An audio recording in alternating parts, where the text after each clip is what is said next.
Assalamualaikum warahmatullahi wabarakatuh. Selamat pagi, saya Diza Candino Zainun Caniago. Dengan nama asli Dino Briliantino Zainun. Pagi ini tanggal 8 Juli tahun 2024 pukul 6 lewat.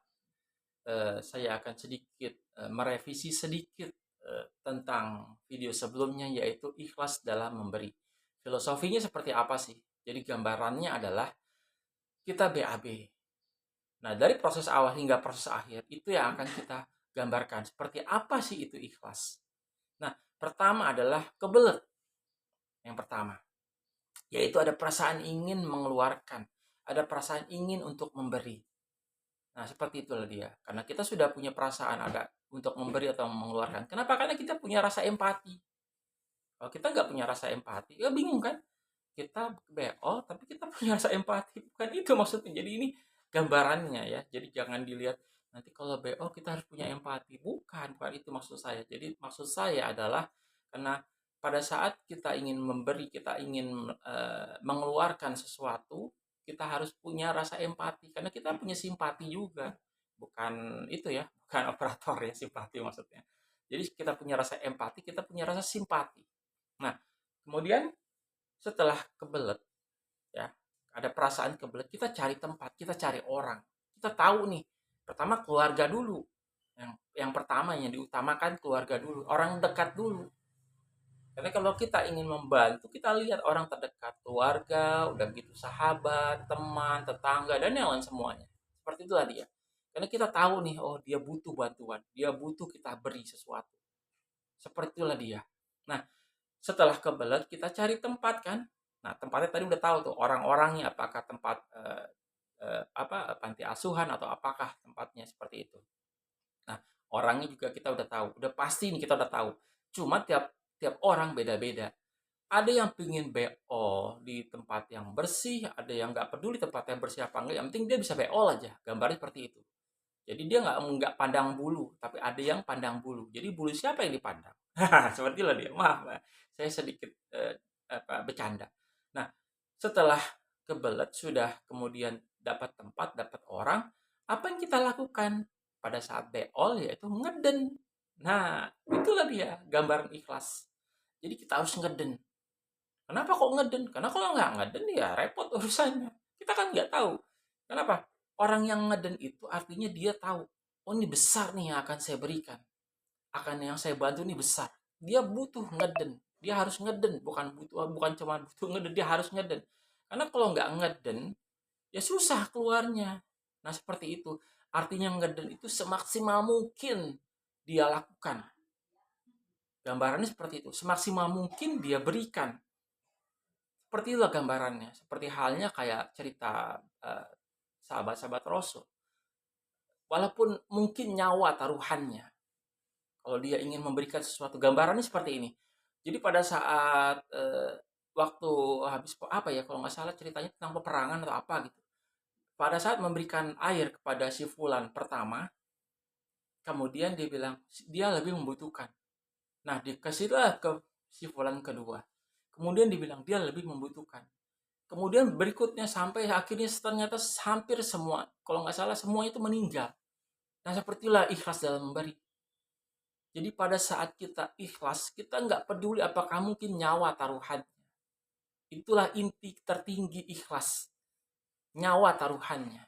Jadi kalau nggak nyawa taruhannya ya ikhlasnya belum level paling tinggi ya. Jadi seperti itulah. Nah, jadi pada saat kita udah tahu, kita udah ngeden, iya kan kalau ngeden kan buktinya kalau tainya gede segala macam. Sorry agak sedikit ya gitulah. Jadi kalau tainya gede ternyata sampai berdarah-darah. Nah, gambarannya seperti itu. Walaupun darah yang akan kita keluarkan, eh, istilahnya apa ya gitulah, titik darah sampai titik darah yang penghabisan. Gambar seperti itulah. Malum saya agak agak sedikit ngoceh ke sana kemari, jadi onaninya belepetan, omong ke sana ke sini. Ya onani tuh omong ke sana ke sini. Nah, setelah ngeden berdarah mungkin karena terlalu besar ini, terlalu besar air yang akan keluar, susah, akhirnya berdarah. Nah, seperti itulah. Karena kalau sudah keluar plong, lega. Nah, itu gambaran ikhlas.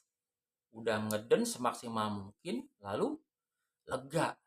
Nah, Gambarannya seperti ini. Kenapa kok yang semaksimal mungkin itu, ya, yang paling tinggi level ikhlasnya itu kok bisa dinilai sama Allah hingga masuk surga? Gambarnya seperti ini.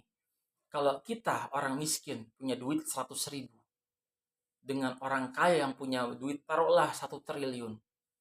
Nah, si yang miskin ini 100.000, ya, akhirnya ada yang minjem sama dia. Gue pinjam duit dong. Ya udah, aku cuma punya cepet nih.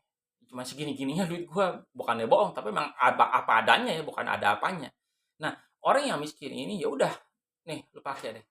Nah, itu yang dia lihat, ya. Itu yang kita lihat. Nah, tapi orang kaya yang punya duit 1 triliun, dia mungkin bisa ngeluarin lebih banyak, jauh lebih banyak dari orang miskin. Taruhlah sekitar 100 juta. Tapi itu belum 100% harta semua yang dia keluarkan. Nah, begitulah dia gambarannya. Nah, kenapa kok yang gambaran selainnya lagi, gambaran lainnya adalah seperti Siti Khadijah, istri pertama Baginda Muhammad. Saudagar yang terpandang kaya raya, tapi waktu mau meninggal, yang dia pinta apa? Karena dia udah nggak bisa apa-apa, dia nggak punya apa-apa. Dia berikan semuanya, pamor, ketenaran dia, terus harta dia, semua jiwa raga dia keluarkan. Begitulah Siti Khadijah. Pengorbanan yang paling besar, itulah yang membuat Rasulullah Muhammad tidak bisa melupakan Siti Khadijah. Waktu mau dia meninggal, Siti Khadijah hanya minta sorbannya untuk menjadi kain kafannya. Tapi lalu Jibril membawa kalau nggak salah 5 kain kafan. Satunya untuk Siti Khadijah, diantaranya seperti itu. Nah, akhirnya Siti Khadijah adalah wanita pertama yang masuk surga. Gambarnya seperti itu karena ikhlasnya Siti Khadijah. Nah, seperti itulah dia. Nah, ini sedikit belok ya. Jadi gambar seperti itulah. Karena kita ikhlas. Nah, karena semuanya harta yang dikeluarkan untuk memberi. Sepertilah dia. Nah, yang 100.000 yang miskin dengan yang kaya yang 1 triliun. Tapi yang dilihat Allah adalah yang miskin. Karena semua hartanya dikeluarkan. Dia maksimal. Sepertilah yang dibilang ngeden. Sampai berdarah-darah. Mungkin nyawa sampai nyawa taruhannya. Jiwa raganya dikeluarkan. Diberikan. Maksudnya diberikan untuk melakukan perbuatan ikhlas. Nah, setelah ngeden keluar, akhirnya apa? Lega. Kenapa? Karena itu jadi penyakit kalau nggak dikeluarkan. Jadi penyakit kalau nggak dikeluarkan. Harta yang kita miliki, sebagian itu adalah milik orang lain. Makanya, sebenarnya ya kalau nggak salah 2,5% ya, kalau kita gambarnya, apalah gambarnya terserah. Ada yang 10%, ada yang berapa, terserah, tergantung. Tapi artinya yang paling tinggi seperti yang tadi saya gambarkan. Nah, setelah keluar, lega. Kenapa? Dia tahu sakitnya hilang. Jadi penyakit kita yang tadinya dari harta itu yang akan membuat kita bisa, tahu kan maksudnya? Saya juga bingung apa yang mau saya omongin. Jadi seperti itulah.